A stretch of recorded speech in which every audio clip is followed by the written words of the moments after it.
All right, so simplifying radicals. First of all, the definition of the nth root of a number is if you let a and b be real numbers and you let n be a positive integer. If a equals the b raised to the n, then we can say the converse is that then we can say that b is the nth root of a. So in symbols, it would be if a equals b raised to some power n, then the nth root of a equals to b. And that's how we could solve that little equation to figure out what b is. So that's what it means. So anyway, let's talk about that now with actual numbers and so forth. So be sure to get that down as a note. I'm about to delete this screen. Let's talk about this nth root of a actually mean. All these things are different symbols. This symbol, you probably know the most. The symbol, this little division symbol with a little bar on the side there. Call that a radical. There's nothing new about that. Use that word a lot in math. The number underneath the radical, we call this a radicand. It's got some new vocabulary. We're playing Scrabble next week.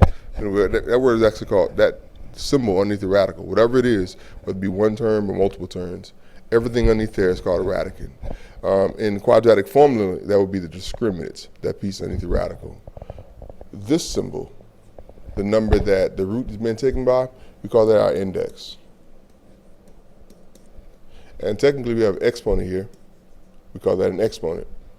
So basically if I gave you the nth root of a, nth root of a to the first, that's equivalent to a raised to the 1 divided by n. So basically when you actually rewrite this, this is your exponent, this is your index. And you can rewrite it as a raised to exponent divided by index.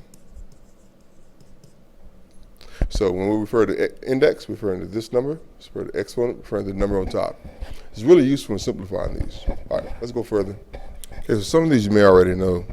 If actually to evaluate, which means find the value of each of the radicals, you basically want to find the value of square root of 121.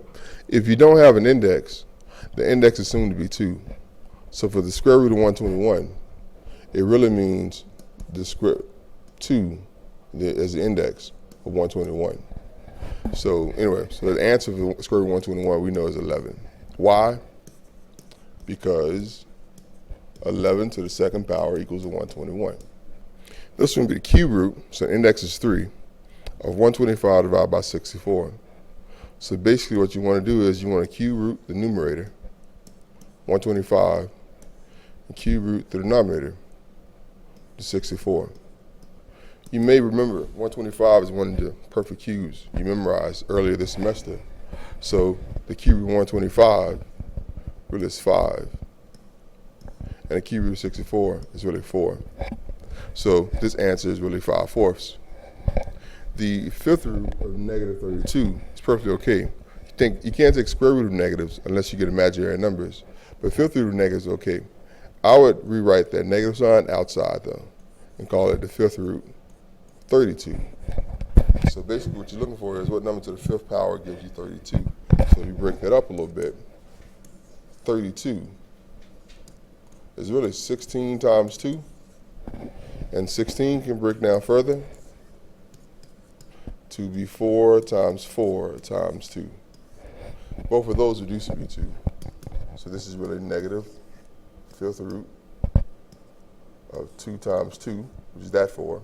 This is another set of 2's, so 2 times 2 times the last 2. And you notice we have 5 2's underneath there. If this is the fifth root, we're looking for to have 5 of the exact same numbers underneath there. 5 numbers underneath the fifth root symbol is equal to one of those numbers outside the fifth root symbol. So that means that all those together reduce to just be 1 2 outside the radical. Negative sign there is already outside as well. And there's nothing left underneath the radical.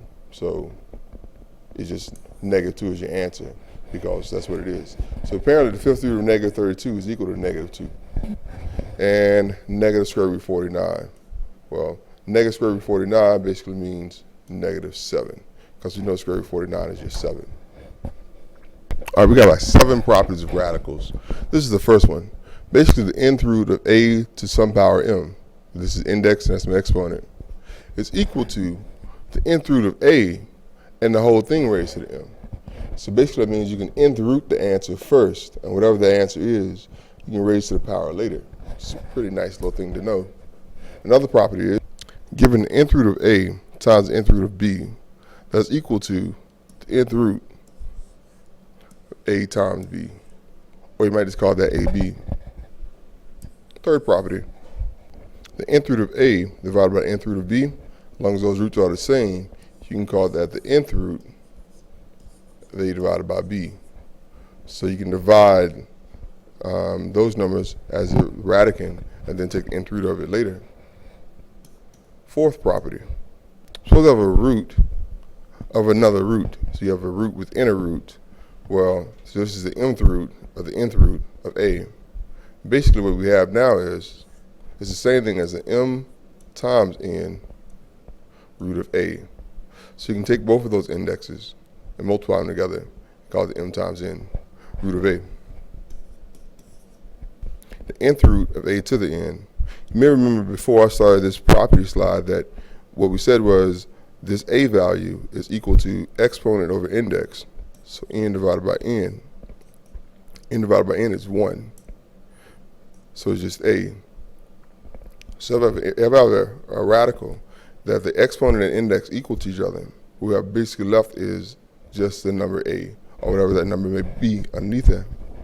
Sixth property, for any, or for n, even n.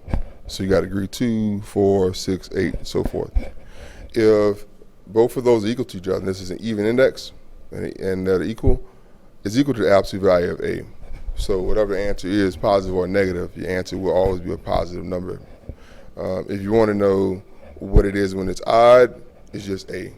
So for an odd value, then the nth root of a to the n is just a. You don't have to worry about writing the absolute value symbols. Actually, it'd be wrong to say the absolute value symbols, because if your answer is negative, it's just negative.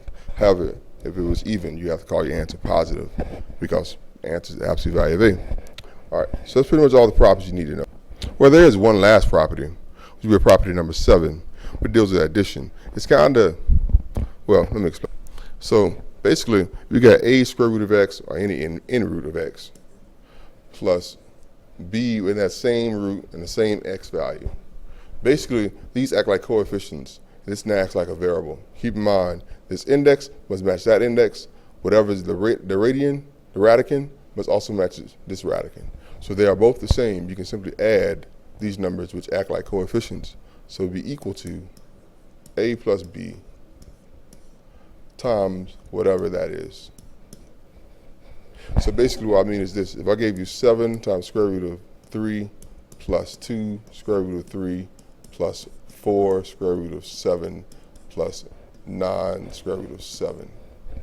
If you added those, both of those have square root symbols, and both have square root of 3. So this adds to be 9 square root of 3.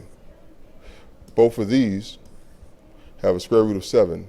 So it's kind of like acting like y and y, and this acts like x and x. So these add up to be 13 square root of 7. Now the square root of 3 and the square root of 7 are not alike at all. So because of that, you cannot add those and call it like the square root of 10, or add those and call it 21. This is as far as it goes, because square root of 7 and square root of 3 act like unlike terms. All right, to simplify each of these expressions, if I was asking you to simplify this, I would suggest you find perfect cubes that can go into this number and break up all the variables with exponents to numbers that are divisible by 3. So if the exponent is not divisible by 3, you could separate that to 2 other terms. So basically what I mean is this. The 500, I'll look to see if any perfect cubes can go in there. You remember your perfect cubes list? 1 is a perfect cube, 8 is a perfect cube, 27 is a perfect cube, 64 is 4 cube, 125 is 5 cube, and so forth.